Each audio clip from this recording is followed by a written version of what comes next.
నమస్కారం అందరికీ. మీ అందరూ బాగానే ఉన్నారని కోరుకుంటున్నాను. అలాగే అనుకుంటున్నాను కూడా. టు బి వెరీ హానెస్ట్ ఈ వీడియోలో ఎలాంటి ఎడిటింగ్ లేదు. ఓకే. దీనిలో ఇప్పుడు జనరేషన్‌లో ఏదైతే ట్రెండింగ్‌లో ఉందో ఏఐ ఎడిటింగ్ అవన్నీ ఏమి లేవు మోస్ట్‌లీ. అది ఉంచాలనుకోవట్లేదు. మేబీ చేయొచ్చు కూడా. తర్వాత నా మైండ్ కూడా మారిపోవచ్చు.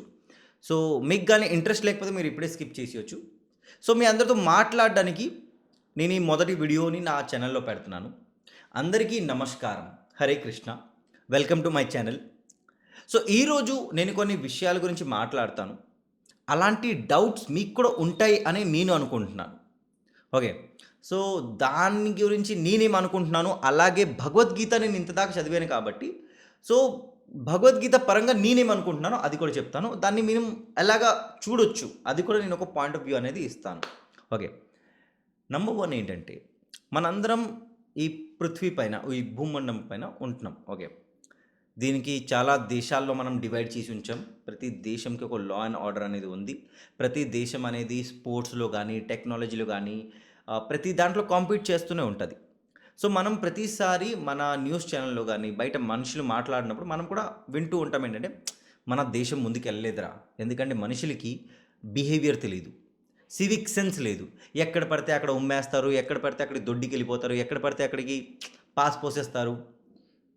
సో, మన మనుషులకి తెలీదు ఏమి. మన దేశంలో ఎవరికేం తెలీదు అని మేమందరం అనుకుంటున్నాం. ఇది నిజం కాదు. ఓకే. సో, మన దేశంలో ఇలాగ ఎందుకుంది? మనుషులు ఇలాగ ఎందుకు మారారు? అసల మన దేశంలో ఉన్న మనుషులు వేరే దేశంతో కాంపీట్ చేయగలరా? మనం ప్రతిసారి మనం చైనాతో కంపేర్ చేస్తాం. ఏంటి చైనా చాలా ముందుకెళ్తుంది. 2050లో బతుకుతుంది. మనం మాత్రం చాలా వెనక బతుకుతున్నాం. మనం ఎప్పుడు కూడా డెవలపింగ్ కంట్రీ అని చెప్పుకుంటున్నాం. నిజానికి మనకి నిజం తెలీదు. మనం ఆబ్వియస్‌లీ, మనం వెనకే ఉన్నాం. గానీ చైనాకో, అమెరికాకో, ఇటలీకో వాళ్ళకి వెనక లేము. మనం మన పూర్వీకుల కన్నా వెనకున్నాం నిజానికి. మన పూర్వీకులు ఇప్పుడున్న చైనా, లేకపోతే జపాన్, యూఎస్ఏ ఈళ్ళందరూ ఉన్నారు కదా! వాళ్ళకన్నా చాలా అడ్వాన్స్‌గా ఉండేవారు. వాళ్ళకన్నా చాలా మోడర్న్‌గా ఉండేవారు. అది మనం తెలుసుకోవాలి. అది తెలుసుకొని మమ్మల్ని మేము సరిదిద్దుకోవాలి. మనం కూడా మన పూర్వీకుల్లాగా నాలెడ్జ్‌ని సంపాదించుకోవాలి. సంపాదించడానికి ఎక్కడికి వెళ్ళక్కర్లేదు. మన బ్లడ్‌లోనే ఉంది. మనం వెతికితే మన దగ్గరే ఉంది. మన శాస్త్రాలు మన దగ్గరే ఉన్నాయి. గానీ చదవాలనుకోవట్లేదు మనం. ఇప్పుడు చెప్తాను కొన్ని మాటలు. ఓకే. ఇప్పుడు నేను కొన్ని వీడియోస్ చూసాను. దానిలో కొంతమంది ఏమంటున్నారంటే సైన్స్ నిజం, ఈ ధర్మం, అధర్మం, ఈ రిలిజియన్ ఏమి నిజం కాదు. దేవుడనేవారు నిజం కాదు అని చెప్తున్నారు. ఎందుకంటే సైన్స్‌లో మనకి డైనోసార్ ఎముకలు దొరికాయి. అంటే దాని బోన్స్ అవన్నీ దొరికాయి.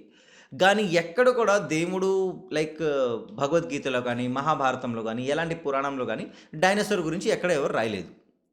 ఎందుకంటే డైనోసార్ గురించి అప్పట్లో మనుషులకి తెలీదు. సో, ఈ భగవద్గీత అనేది, ఈ మహాభారతం ఇవన్నీ ఏదో ఒక మనిషి రాసేసాడు. అది మనం బ్లైండ్‌గా ఫాలో అయిపోతున్నాం అని కొంతమంది చెప్తున్నారు. అది నిజం కాదు. మన గ్రంథంలోనే ఈ డైనోసార్ కాదు, దీనికన్నా దారుణమైన జంతువుల గురించి, స్పీసీస్ గురించి రాశారు. అలాగే ఇంకో మాట చెప్తాను. మన సముద్రంలో డీప్ సముద్రం లోపల ఎలాంటి జంతువులున్నారో ఇప్పటిదాకా మన సైంటిస్ట్‌కి తెలీదు. మీకు గాని అనిపిస్తుంది నేను అబద్ధం చెప్తున్నానంటే, మీరు సర్వేలు వెతుక్కోవచ్చు. యూట్యూబ్‌లో, ఇన్‌స్టాగ్రామ్‌లో ప్రతి చోట దొరుకుతది. గూగుల్‌లో కూడా దొరుకుతది.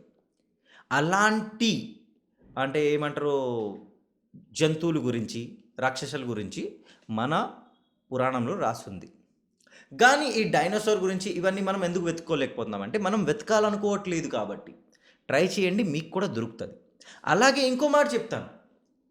మన మీద బ్రిటిషోళ్ళ కన్నా ముందు నాకు తెలిసి ఓకే. ముఘల్స్ మన మీద రూల్ చేశారనమాట. మనకి చాలా టార్చర్ చూపించారు. దానిలోని ఒక ముఘల్ వచ్చి మన ఒక యూనివర్సిటీని పగలగొట్టేశారు. ఆ యూనివర్సిటీ పేరేముంచో నాలంద యూనివర్సిటీ. ఓకే. అంటే ఇప్పుడు దాన్ని నాలంద యూనివర్సిటీ అంటున్నారు. బట్ ఆ టైంలో అదొక విద్యాలయం అనమాట. నాలంద విద్యాలయం అని మనం చెప్పొచ్చు.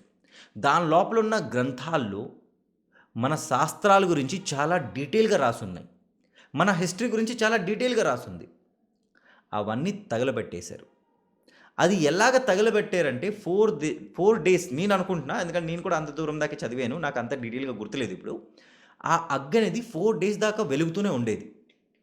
అంటే చూడండి ఎన్ని బుక్స్‌లు ఉండేదో. అలాంటి బుక్స్‌లో ఏం రాసున్నాయో అది మనకి ఇప్పుడు కూడా తెలీదు. మనం తెలుసుకోలేం. మీకు గాని ఇది అబద్ధమే అనిపిస్తే ఒక్కసారి గూగుల్‌లో కొట్టి చూడండి. రీసెంట్‌గానే మన బీజేపీ గవర్నమెంట్ అంటున్నా ఓకే. మన బీజేపీ గవర్నమెంట్ దాన్ని మళ్ళీ స్థాపించింది. నాలంద యూనివర్సిటీ పేరుతో మళ్ళీ దాన్ని ఓపెన్ చేసిందనమాట. సో, ఆ బుక్‌లో ఏం రాసుంటాయి? మేబీ ఆ బుక్‌లో డైనోసార్ గురించి రాయి ఉండకపోవచ్చు. బట్ దానికన్నా చాలా డీప్‌గా నాలెడ్జ్ రాసే ఉంటది. నేనిది ఇంత కాన్ఫిడెంట్‌గా ఇలా చెప్పగలుగుతున్నానంటే, ఇప్పుడు మనం కోడింగ్ జేస్తున్నాం. ఇప్పుడు మనం బిల్డింగ్స్ కడుతున్నాం. ఓకే. ఇప్పుడు మనం టెక్నాలజీని వాడుతున్నాం. గానీ దీనికన్నా చాలా అడ్వాన్స్ టెక్నాలజీ మన పూర్వీకులు వాడేవారు. దానిలోనే ఒక టెక్నాలజీ పేరు దానికి మనం టెక్నాలజీ అని పిలుస్తున్నాం. ఓకే. దానిలోనే ఒక టెక్నాలజీ పేరు మన రావణాసురుడు కూడా వాడేవాడు. పుష్పక్ విమానం. ఎలాంటి గుర్రం లేకుండా, ఎలాంటి పక్షులు లేకుండా అది ఎగిరేది. అంటే మనుషులు ఏం చెప్తున్నారంటే మన థాట్ స్పీడ్‌లో అది ఎళ్ళేది. సో, ఇది మాయ కాదు. ఇది ఈ లోకంలోనే ఉండేది. సో, వాళ్ళ సైన్స్ లేకపోతే వాళ్ళ టెక్నాలజీ మనకన్నా చాలా అడ్వాన్స్‌గా ఉండేది. అది మనం ఎప్పుడు ఆలోచించట్లేదు. మనుషులు ఎప్పుడు ఆలోచించలేరు గూడా. నేను ఎందుకు ఇలాగ చెప్తున్నానంటే చూడండి. మనం ఏదైతే ప్రోగ్రామింగ్, ఏదైతే మ్యాథ్స్, ఏదైతే ట్రిగ్నోమెట్రీ, ఫిజిక్స్ అని నేర్చుకుంటున్నామో మన శాస్త్రాల్లో అది ఆల్రెడీ రాసి ఉన్నాయి. గానీ అది అర్థం జేసుకోవడానికి మనం శాస్త్రాల్ని చదవాలి గదా! టు బి వెరీ ఆనెస్ట్ నేను కూడా చదవలేదు. గానీ చదవడానికి ప్రయత్నిస్తున్నాను. ఇప్పుడు మనం ఏదైతే కోడింగ్ గట్రా చేస్తున్నామో అంటే ఐటీ కంపెనీస్‌లో ఏదైతే పని జేస్తారో దానిలో కోడింగ్‌లో డెవలప్‌మెంట్ ఉంటది, టెస్టింగ్ ఉంటది. ఇవన్నీలో కోడింగ్ గట్రా అన్నీ చేస్తారు. ఓకే. సో, ఏదైతే కోడింగ్ చేస్తున్నామో అది చాలా తక్కువ. నేను చెప్తున్నాను. నిజం చెప్తున్నాను. చాలా తక్కువ. మీకు గాని మీ లైఫ్‌లో ఒక స్టార్టప్ కంపెనీ చేయాలని ఉంది. కొద్దిగా యూనిక్‌గా కోడ్ చేయాలని అని మీరనుకుంటే శాస్త్రాలు చదవండి. నిజం చెప్తున్నాను. శాస్త్రాల్లో మీకు యూనిక్ వే ఆఫ్ కోడింగ్స్ దొరుకుతాయి. ఇప్పుడు దాకా సాల్వ్ అవ్వని చాలా ప్రాబ్లమ్స్‌కి సొల్యూషన్ కూడా మన శాస్త్రాల్లో ఉన్నాయి. ఈ మాట ఎవ్వరు ఒప్పుకోరు. ఎందుకు ఒప్పుకోరంటే వాళ్ళు చదవలేదు కాబట్టి. నాకు తెలియని విషయం గురించి నేనెప్పుడూ ఒప్పుకోను. సేమ్ అలాగే ఈ లోకం కూడా అంతే. వాళ్ళకి తెలీదు కాబట్టి వాళ్ళు దాని గురించి ఒప్పుకోరు. సో, ఈ వీడియోకి నేను చెప్పాల్సిన మెయిన్ మోటివ్ ఏంటంటే, మీరు ఏ మనిషిని మార్చలేరు. ఈ దేశం ఇలాగే ఉంటది. మనుషులు ఇలాగే బిహేవ్ చేస్తారు. ఈ దేశంలో రేప్‌లు అవుతూనే ఉంటది. లా అండ్ ఆర్డర్ ఇలాగే ఉంటది. మీరు ఒక ఓటు మాత్రమే. మీరొక ఫ్యాన్ మాత్రమే. మీరేం చేయలేరు. ఇది నిజం. కానీ ప్రయత్నిస్తే మీరు కూడా ఎవరో ఒకళ్ళలాగా తయారవుతారు.